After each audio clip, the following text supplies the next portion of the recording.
Can you hear me? All right. Get close to the mic. Okay. I'm Steven, and you probably met me earlier. I hope you enjoyed that artwork. My question is a good lead into what he was just talking about. The Land Before Time, the original film.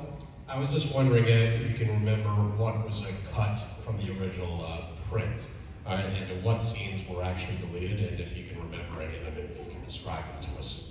Oh, that. Precursor to that was Stephen was making, at that time, he was making a film called Empire of the Sun. And so he left town and left all of us in the studio. There were all of us collecting salaries, spending money on a production that had no script. So he said, well, just make the 5 little dinosaurs get born until we can get a script. So that happened. Now then, after we finished the movie, and animators love to make something look mean and, ferocious and all that kind of thing. They love to scare people. So we had made this Tyrannosaurus Rex, very scary. We went to London, and in London we met Stephen and also George Lucas. We met them there. They took a look at the film, and Stephen came back and said, we can't be that scary because the mothers with their crying children in the lobby mean we're losing money. So we have to take some of the scary out. So it was all finished and painted, it looked wonderful, and they cut it out and destroyed it. So we can't even find it nowadays. Transformers It was movie. brilliant. It was just brilliantly scary. No. Well, anyway, with that said, I just wanted to kind of give you a note of reference.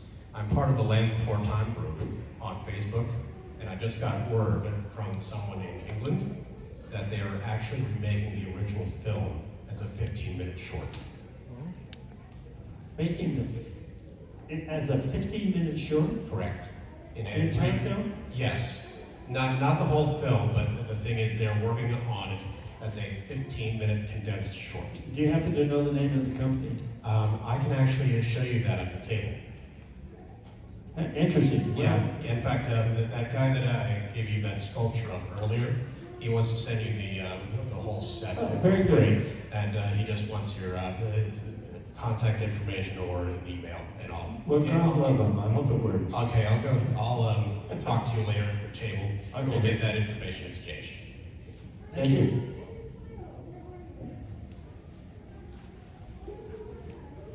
Hi, thank you for coming today. And my question is more of an industry question.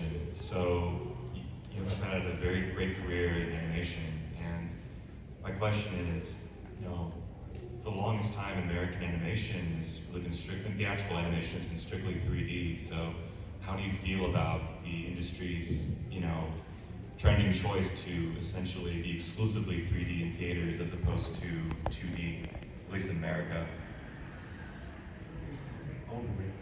Had to get you going. Well, you know what? 3D to me, I think it's wonderful. It doesn't wiggle and jiggle like in between drawings. And so it's very smooth and everything, but it also looks very plastic to me. I don't know what it is. And they can wallpaper that little creature inside the computer. They can wallpaper it any way they want to make it look good. And I've seen a lot of things that are entertaining that are 3D. But I don't know what I should say this to you. But 2D animation comes from the end of the pencil and it begins in the heart of the animator. So that's something you have to create with the pencil. 3D animation is a puppet inside of a machine that you push buttons to move the puppet. Now that's puppetry, not animation. That's a puppetry. So why do we call that animation? Because that's what we want to do, because it makes it commercial. But that is not the same as drawing a character and infusing that character with attributes that are human and are hard to make it think. Like Frank Thomas used to say, the audience loves to see your character think. Well, it's just simply a 2D drawing on a piece of paper. So the skill is something else. Now the 3D people really have to do the same thing, but they're puppets. So they're puppeteers. And I don't know why they don't call themselves that. Do you feel the same way about digital versus cell animation? No, digital is a world that is really kind of foreign to me, as Lavalle will tell you. I mean, I get on the computer and I'm a disaster. So, but I do know that it all has to do with creativity, and every one of you people sitting here today has a creative side of you, and you will deny that until it doesn't exist, but you do have one. And if you're an animator 2D, or an animator 3D, or an actor in front of a camera, it all is about the same thing. Can you put on a face and make somebody believe something? I'm gonna say one more thing. There is a movie that was made years ago by Walt, and it was a very daring movie to make. It's called Bambi.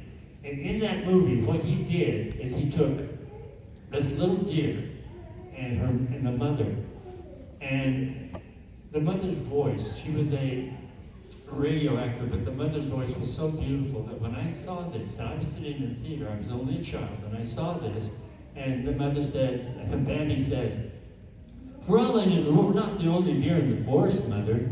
And she says, where did you hear that? Thumper told me. Well, we're not.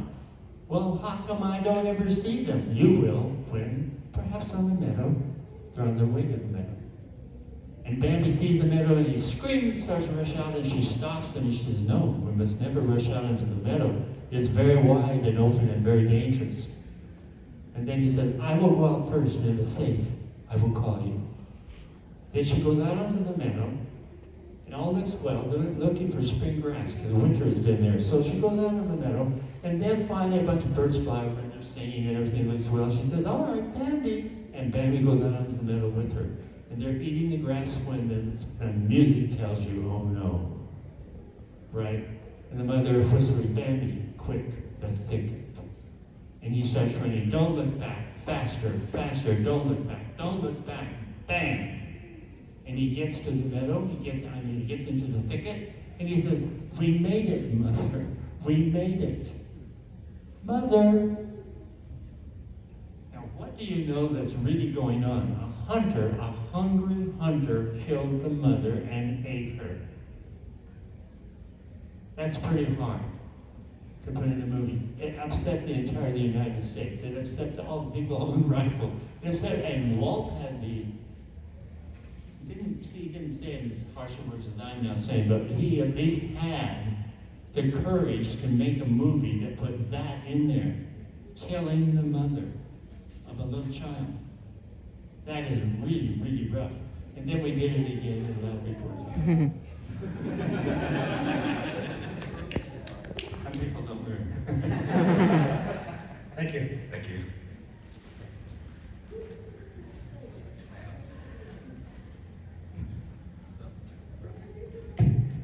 There we go. So I'm gonna knock this off the course again. Back to the first question. Closer to your mic. My name. Closer to the mic. Closer to the mic. Closer to the mic. So going off of about the Dragon's Lair Laserdisc game, you mentioned that you had designed the concept that was already laid out to you. Is that how a lot of the development went? Where they would say, oh, we want a lizard king or whatever, and you would design a lizard king, or did you make characters on your own independent and had them put that into the game? Whenever you design characters, there's a whole team of people that help the animated production, right?